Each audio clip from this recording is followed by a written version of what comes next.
Correspondance inconnue.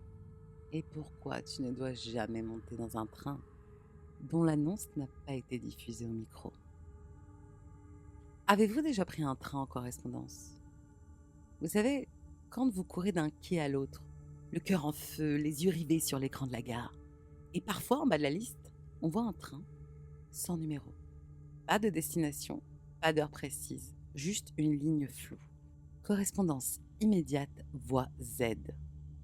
Personne ne la remarque, mais vous la suivez. Vous trouverez une voie étrangement calme, pas de monde, pas de lumière, juste un train ancien, sans logo, sans contrôleur. Et une porte ouverte, comme si quelqu'un vous attendait. Le premier témoignage est celui d'Élodie. L'histoire commence avec Élodie, 28 ans, qui revenait d'un week-end à Marseille. Son train avait eu du retard. Elle a manqué sa correspondance à Lyon-Part-Dieu. En panique, elle a regardé l'écran. Et c'est là qu'elle a vu la voie Z. Elle s'y est rendue. Personne. Juste le vieux train, éclairé d'une lumière jaune maladive. Elle monte. Personne d'autre. Pas de bruit. Mais au moment de s'asseoir, elle reçoit un SMS de sa mère. « Élodie, arrête, il n'y a pas de voie Z, où es-tu » Elle fronce les sourcils et regarde autour d'elle. Le train démarre. Aucun mouvement perceptible, aucun bruit de moteur. Mais elle sent qu'il roule vers quelque chose. Et à ce moment-là, les lumières s'éteignent. Quand elles se rallument, elle n'est plus seule.